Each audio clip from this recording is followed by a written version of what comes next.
pushing the boundaries of medical research. Modern medical methods were created through audacity and ego.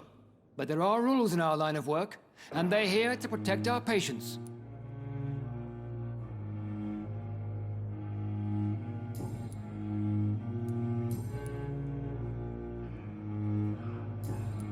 Thank you for your time. We'll talk later.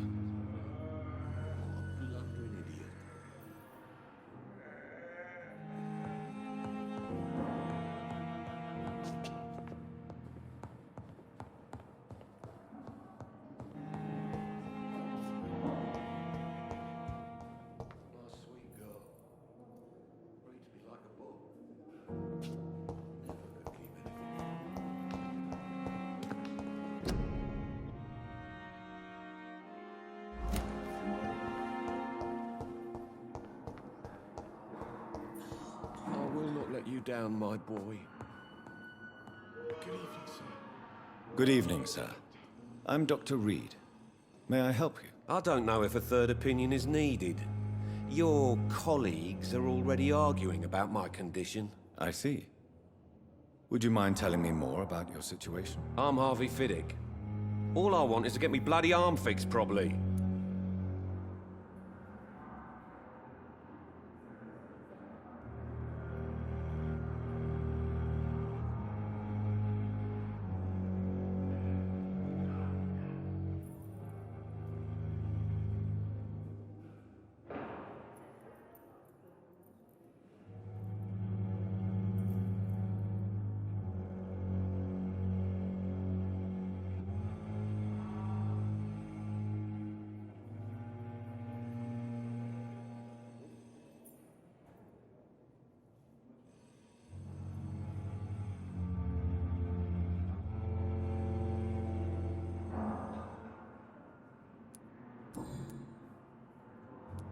Tell me about the doctors who are arguing about your case. Strickland and Aykroyd. They both want the best for me, but there's a lot of pride there. Doctors are no different from carpenters, it seems. What do you mean? I often had professional arguments with rivals on a building site. Difference is I disagreed about wooden nails, not flesh and bones. Tell me about yourself, Mr. Fiddick. I'm just a regular guy waiting to get his arm fixed, so I can return to work and to my family. I was more curious about what you were doing before being hospitalized. I'm a carpenter, and a good one too. But that means I need both arms to feed my family, Dr. Reed. Are you satisfied with your treatment here? Well, it's clear that I've chosen a bad time to be injured. Forgive my bluntness, but you seem overwhelmed by cases of the flu. I won't lie to you about it. I'm afraid we are. Are you sure you don't want to operate yourself, Dr. Reed? I have the feeling you're very capable, and your colleagues seem to think so too. In other circumstances, you would be right. But for now, I don't think I can take on the responsibility. My apologies.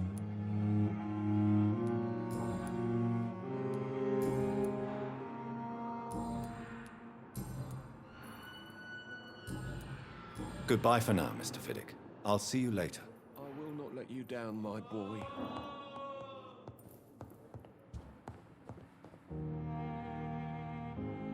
Good evening. I'm Dr. Reed. Can I help at all? No, Really? Why are you here, then? I don't want to talk. My throat hurts too much. I suppose that this pain is the reason you're here. Is someone taking care of you? Yes. And no. Could you at least tell me your name, sir? Mortimer. Mortimer GOSWICK.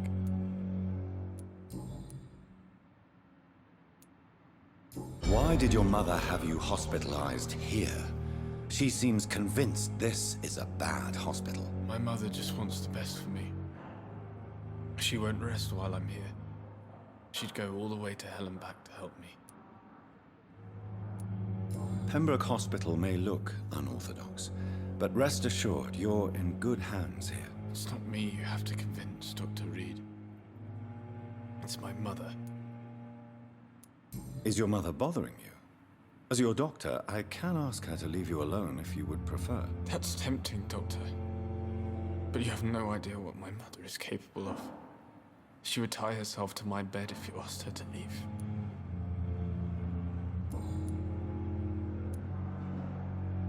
How painful is your throat, Mr. Goswick? So painful I'd rather not talk at all, Doctor.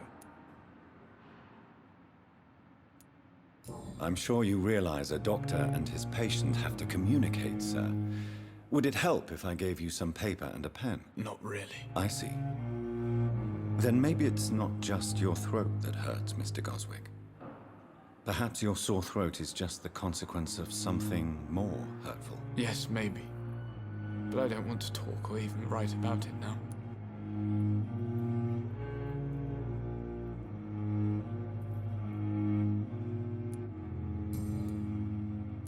I have to go now, sir.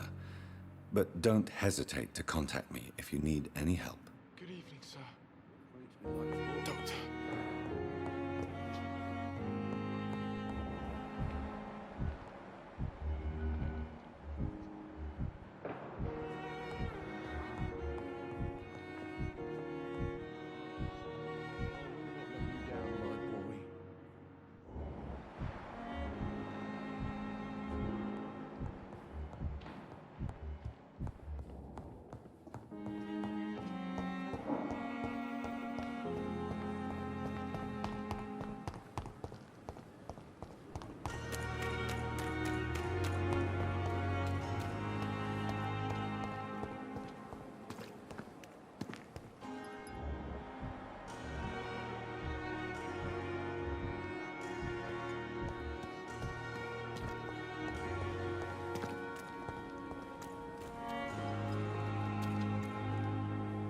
Good evening, Milton. Good evening, Doctor. Still trying to save lives?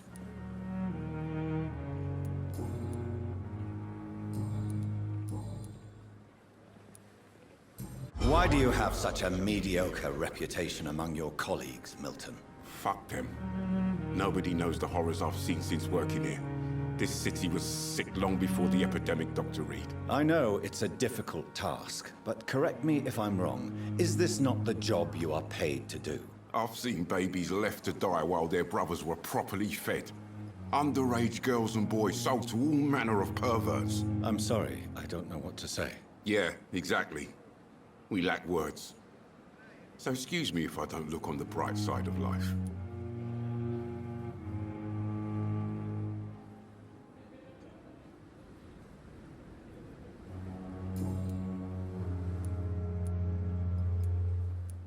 I'd like to see your goods. Wise choice, Dr. Reed. A reliable gun is what everybody needs these days. This is no time for self-pity. It is the last thing I wish.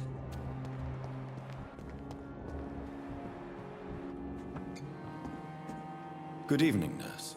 I'm Dr. Jonathan Reed, the new surgeon here at the Pembroke. Dr. Swansea has already told us about you, sir. I'm Nurse Gwyneth Brannigan. Welcome to the Pembroke Hospital. Did he really? It's a good thing I wasn't hoping to keep a low profile. All members of staff have already read about your new blood transfusion technique. Dr. Swansea made sure of that. I see. Well, I'm a little surprised, but I suppose I'll just have to deal with this unexpected notoriety. You must know, blood transfusions are Dr. Swansea's primary subject of research. He is convinced it is the future.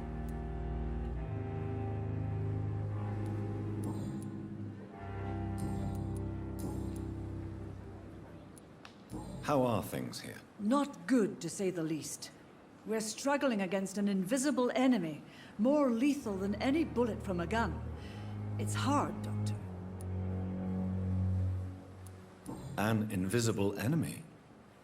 Quite a poetic term for a disease, especially from a nurse. Sorry, Doctor.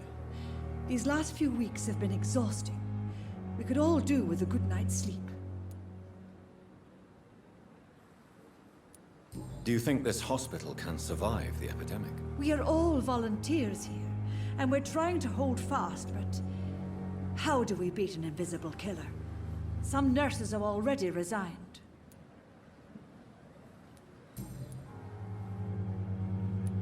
I'm not familiar with all the staff yet. Perhaps you could help me. Brilliant professionals, most of them. Dr. Swansea has a gift for recruiting talent. Most of them. Is there a problem I should know about, nurse? It would be inappropriate for me to speak ill of a colleague. Is there anyone that stands out? Well, I have never met someone as dedicated as Dr. Tippett's. He should be a standard for us all here. If only he were younger. Why should his age be a problem? I guess it's fair to say he's always pushing himself to the limits. He just doesn't know when to stop and get some rest. Nurse Brannigan, if you do know something, please tell me. Anything you say will be held in confidence. No. I may disagree with some conduct, but in the end, everybody is doing their best.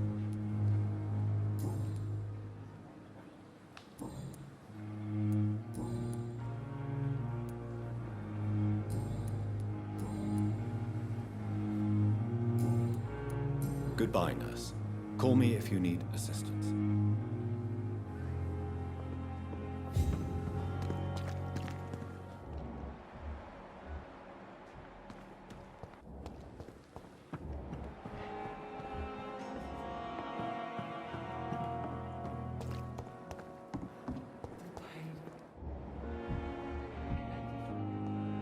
Good evening, sir. So it is true. The famous Dr. Reed has joined us. I can't think of any better news during these terrible times. Do we know each other? Actually, yes. We met once before, at the Rockefeller University in New York. Dr. Tippett's, yes, I remember. I was assisting Professor Carell in his research about coronary bypasses. He had nothing but praise for you. He was also very confident about your future. And look at you now. Eminent surgeon and blood transfusion specialist.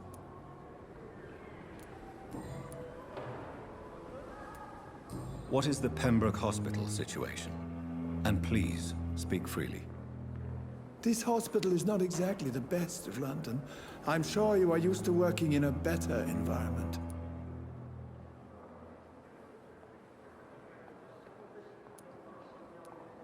It's not exactly the best situation in London either.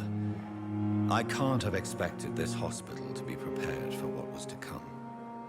Don't be misled by appearances, Dr. Reed. This hospital does not lack talented people. It just lacks hope. What can you tell me about the staff in the hospital? Some are really good, and others are not so good. But during this troubled period, there is no time for slander. I prefer to focus on the positive character traits. Tell me more about cherished people, then. Nurse Brannigan is a pearl. She is the most helpful and dedicated nurse I've ever worked with. A clever and cheerful woman. You really seem to admire her skills. I'll go even further. If she was a man, she would be a damn fine practitioner. Any opinion about the management? I don't always agree with Dr. Swansea's reserve, but I must admit he does all he can to keep this facility running during this crisis. Ah, yes, the burden of command. I was fed up with this concept while serving as a medical officer. Don't get me wrong. Swansea's a good administrator. I just wish he would get out of his office now and again.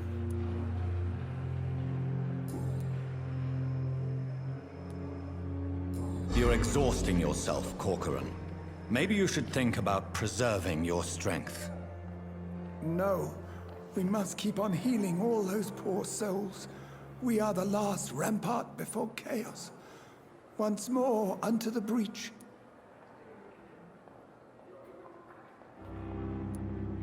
Nurse Brannigan is worried about you, Doctor. She should not have told you that. I will have a word with her. You don't have to blame her for her honesty. I'm not that kind of man, my dear Jonathan. Actually, Nurse Brannigan's opinion is the only one I may listen to.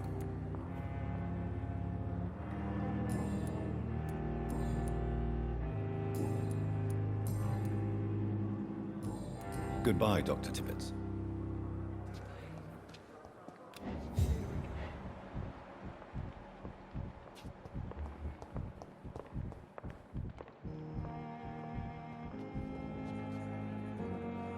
Good evening, sir. Can I help you? Unless you're here to fix my face. No.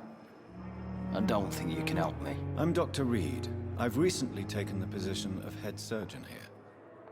War injuries, am I right? You guessed right, Doctor. German shell took my pretty little mug right off. But they still call me Thomas Elwood.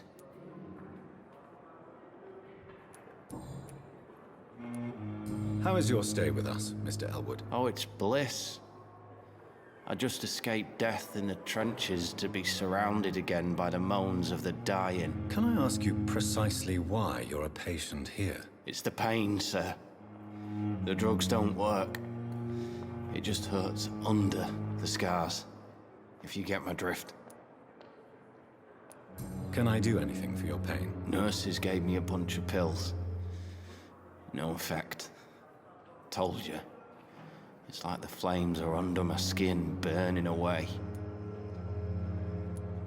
Who is treating you? Is someone in particular looking after your case? Nobody since the old and tired doctor spoke to me. Started to think I was forgotten about. Wouldn't blame you. You don't seem worried by that. My face hurts so much more when I smile or cry. I've learned it's easier not to speak. But be assured I'm smiling inside.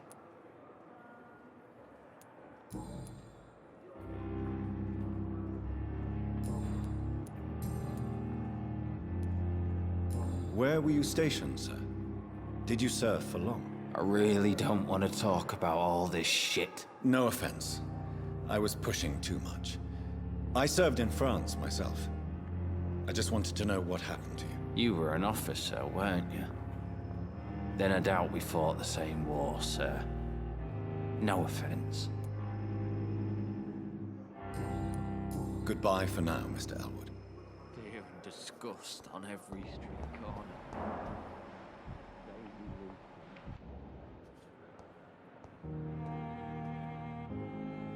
Good evening, Mr. Hampton. How do you feel? Dr. Reed, is it? Oh, sir, I must apologize for my behavior. What do you mean? I was not myself in the factory. Fear and exhaustion made me say awful things to you, I'm afraid. You remained perfectly nice and polite. A little delirious, perhaps. But who wouldn't be after enduring an abduction? Thank you, Doctor. That's a relief. Now all I need to do is rest and return to my flock. How did you end up in William Bishop's den? I had received alarming news about his recent behavior. I went to his place and he refused to let me go. Why did he abduct you? William was an alcoholic. His addiction suddenly changed to blood. I don't know why. Just like a patient I met here. This Miss HAWCROFT. You dared to enter this awful place alone. You're a hero, Mr. Hampton. Or a fool. I'm just a man trying to help his friends, Dr. Reed. William Bishop was a conflicted soul, searching for light.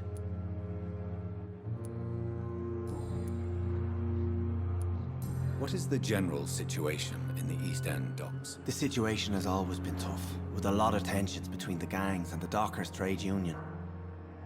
The Wet Boot Boys are very nervous since they lost their leader.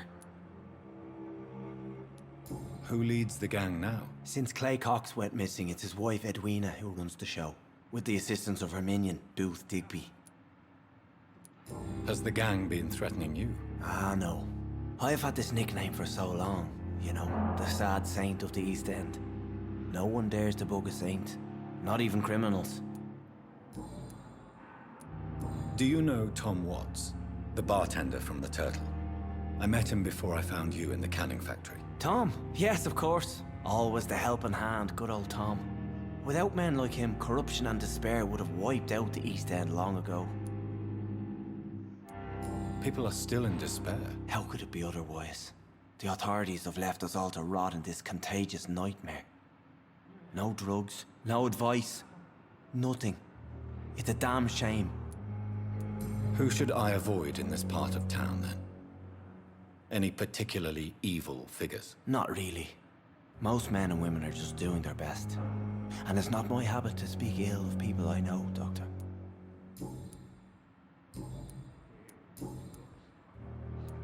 What do you do for a living, Mr. Hampton? I can't help but notice the cross around your neck. I manage a night asylum for the poor and homeless of the docks, and I try to guide the lost and hesitant on the right path to our Lord. Are you a priest, Mr. Hampton? A deacon, maybe? Not at all, Doctor. I'm just a man of faith willing to preach the good word. Why didn't you use your cross against William Bishop? To repel him somehow? That's a very strange question, Doctor. A cross is no magical token, if that's what you were trying to say. Not mine, anyway. Have you made friends since you arrived? Not really, but I recognize Miss Harriet Jones.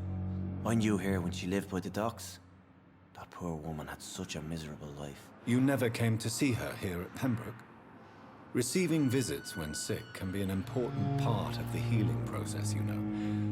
We're not just bodies. You're preaching to the converted now, Doctor. To be truly honest, I thought she was dead. She left the docks many months ago.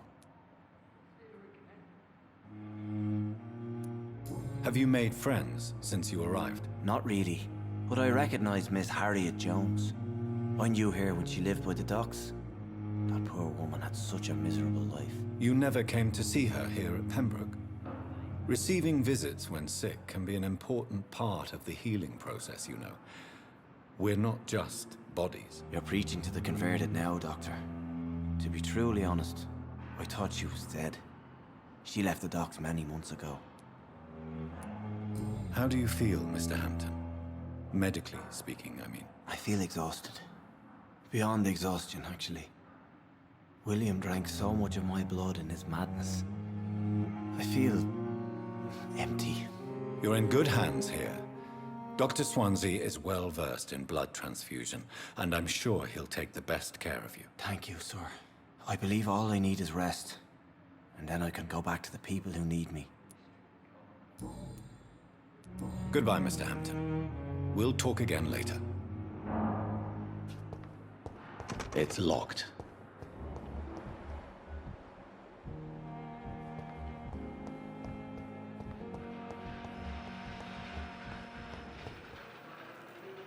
Good evening, miss.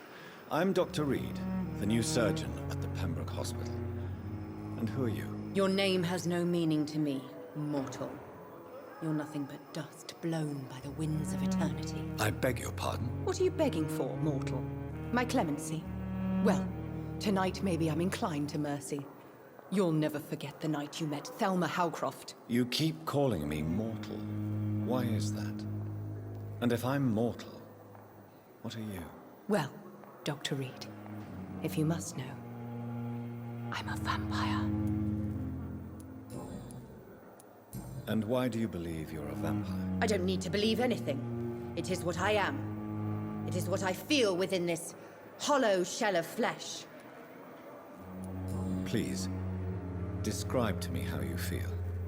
What is it like to be a vampire? I can hear my body crumble from the inside as my flesh cracks and fades. I sense the last pulse of postulant blood within my drying veins. I need new blood. I see. Have you ever heard of Cotard's syndrome, Miss HOWCROFT? Never. It's a mental illness discovered by a French neurologist named Jules Cotard. The affected patients are delusional.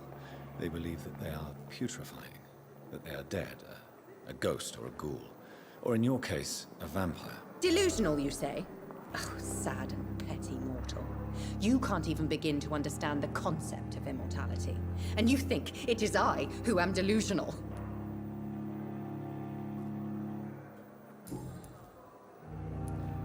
I'm assuming you must be a patient here. Am I right, Miss HOWCROFT? It's only a cover. To hide from my enemies. I can leave whenever I want. As a woman, a spirit, fog, or bat. I'm assuming you must be a patient here. Am I right, Miss HOWCROFT? It's only a cover. To hide from my enemies. I can leave whenever I want. As a woman, a spirit, fog, or bat. Who are these enemies you mentioned? Can you describe them? I cannot say for sure. But I sense their eyes on me from nearby. I feel them watching me every time I visit the garden near the morgue. The staff here are not your enemy. They're here to help you, to care for you. I'm not speaking of the doctors in white. I'm speaking of the men and women who hunt me. For I am a vampire. I see. Don't worry. These people will not find you here. I'll personally make sure they leave you alone. Thank you, mortal. But do not interfere with them, for you are no match for those that hunt me.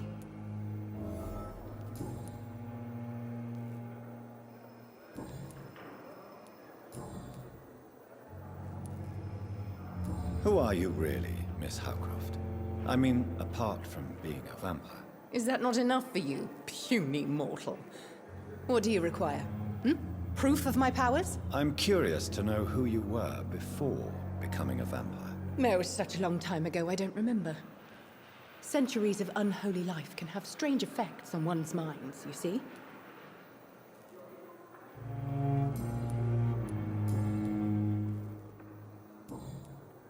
I'll leave you, Mistress of the Dark, to your nocturnal activities.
Hurry up!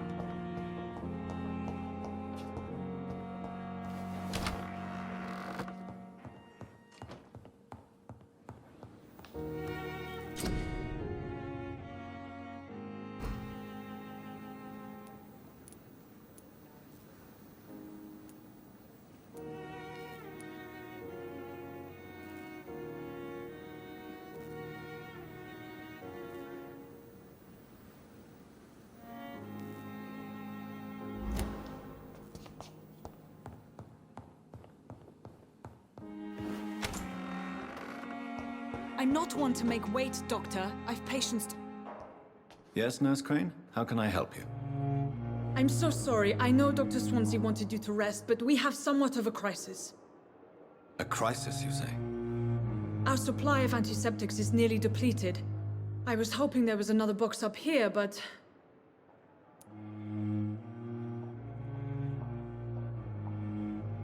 What type of hospital are you running? No antiseptics? You have been away too long, Doctor.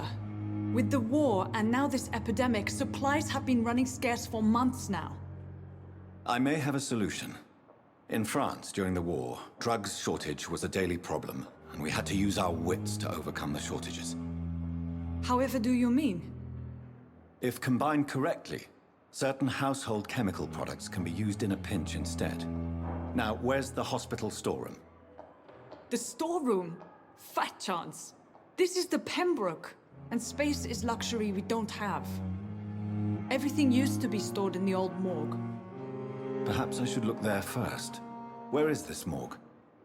It's the large building behind the hospital. You'll need to go in the back door because it's been sealed off for sanitary reasons. Take this key. It opens a small back entrance at the end of a narrow street. The abandoned morgue behind the hospital. A small door at the end of a narrow street. On my way, then. Thank you, nurse.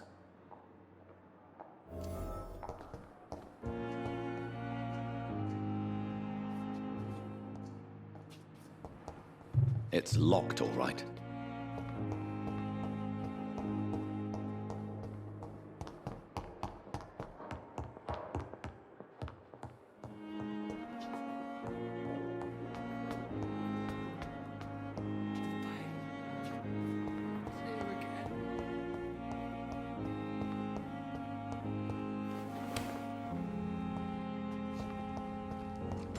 I cannot enter.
Behavior is similar to the infected William Bishop.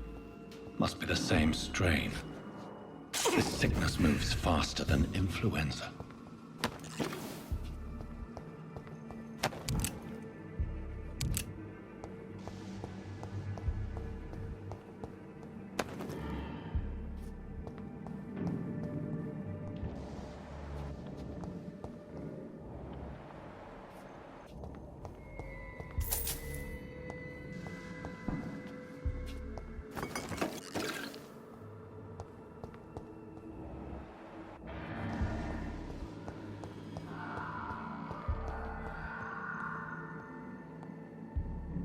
Balls of Mars, fortifiers. As popular as they are ineffective. But they do contain iron tartrate, and that might prove itself useful.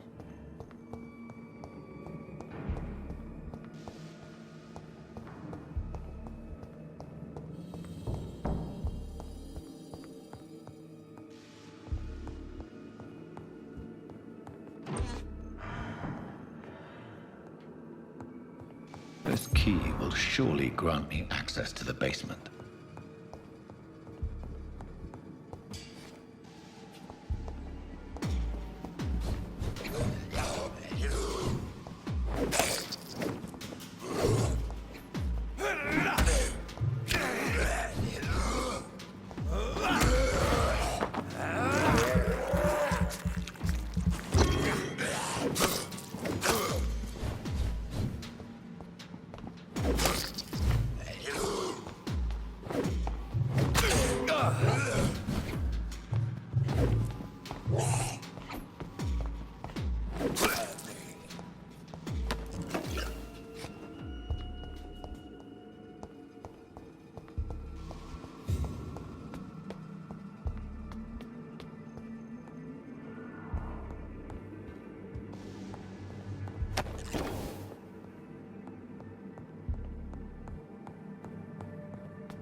It's locked, all right.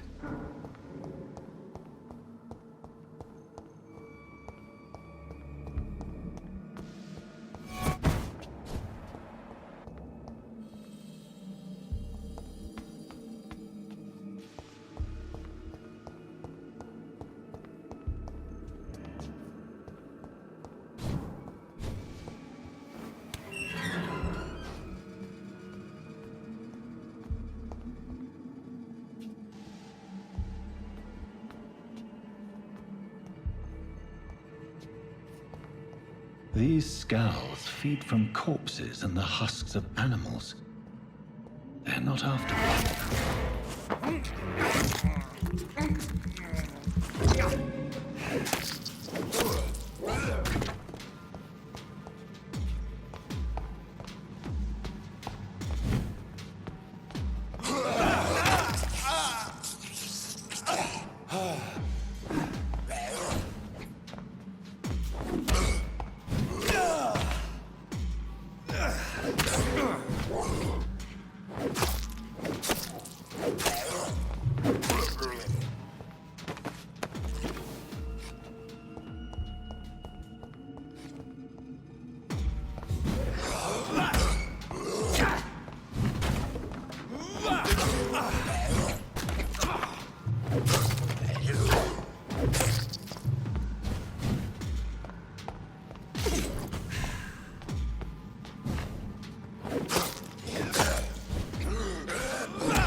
Mr. Connor's injuries don't match the report. I'd better look into this.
Scowls can be so ferocious.